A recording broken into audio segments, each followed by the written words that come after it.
Boys, healing is back on the map. I know that my Warlock mains out there, especially my support Warlock mains out there, were kind of upset that middle tree Dawnblade was kind of lost in the transition to Solo 3.0. But with the most recent patch, they buffed Heat Rises. They also buffed Icarus Dash, but we're focusing on Heat Rises. And they also fixed Ember of Benevolence, which just gives you your abilities back when you do heal or provide radiance or provide cure or restoration. So with this in mind, I tried to recreate middle tree Dawnblade, and I think I did a pretty good job. So let's go ahead and jump right into this build. So for this build, we're gonna go with a healing grenade. And yes, I know that now you cannot have the option of having both a damaging grenade and a healing grenade. Now you have to choose between a damaging grenade or a healing grenade. You cannot have both. But I went with a healing grenade because of the most recent buffs to Heat Rises. In the most recent hotfix, they added a new behavior to Heat Rises. So now it states that upon consuming your grenade, now will also release a burst of cure ×2 around you, healing you and your nearby allies. Consuming a healing grenade increases the strength of the burst of cure to ×3, and consuming a touch of flame healing grenade provides restoration as an additional benefit. Now as you can see, a touch of flame healing grenade improves the strength of cure and restoration effects applied. So whenever I do consume that grenade, when I proc Heat Rises, I'm going to release a big blast of healing around me, and it actually has a pretty big radius, and I'm going to get cure ×3, heal all my allies near me, and I'm also going to provide restoration for myself and for my nearby allies, which will continuously heal you. This is really good for going out and getting reses. It's also good if you're in a bad situation, or if you need to move cover, you can just pop your Heat Rises grenade, get that restoration effect, and able to move cover while continuously getting health. So with this in mind, our aspects for this build are Touch of Flame and Heat Rises.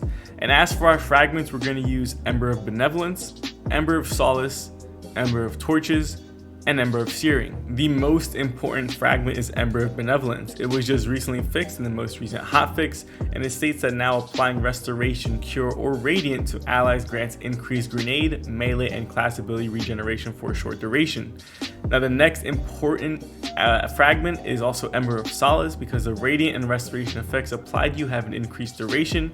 And with this fragment, we're also going to use Ember of Torches, which will make me radiant upon landing empowered melee attack. So these three fragments are your most important fragments.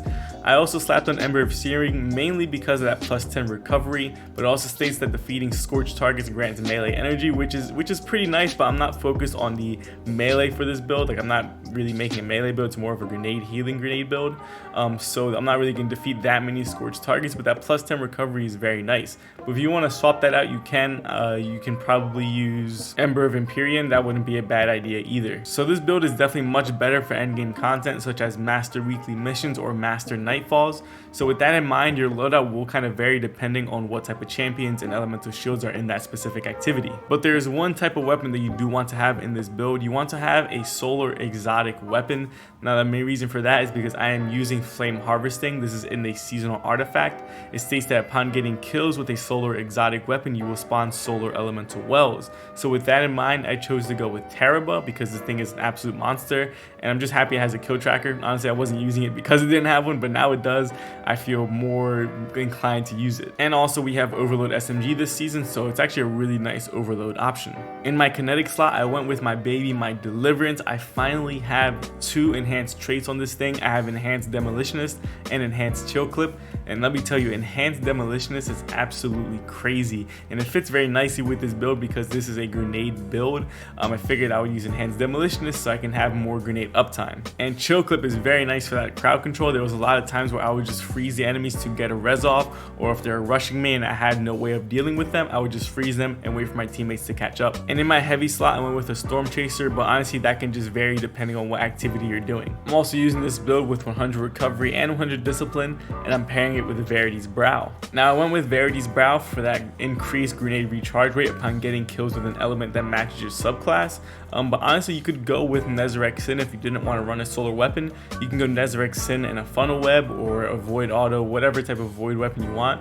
I think those are 2 really good options, Verity's Brow and Nezarec Sin. Now moving on to the mods, we are using 3 stacks of Firepower, Elemental Charge, Seeking Wells, and flame harvesting. Flame harvesting is what's going to allow me to become Charger Light, because upon getting kills with this solar exotic weapon, it will spawn a solar elemental well, which will make me become Charger Light, and then firepower will grant me a lot of grenade energy just for simply using my grenade while being Charger Light, and this also counts for popping it for heat rises, and of course it also works for the healing grenades. You know, it's still considered a grenade, so as long as you always use your grenade while being Charger Light, you'll pretty much always have about half your grenade energy after using your grenade, and the rest of that grenade energy will come back upon picking up other solar elemental wells, as well as Verity's Brow and Demolitionist and Ember of Benevolence. So this build was as close as I was able to get to recreating Middle Tree Dawnblade again.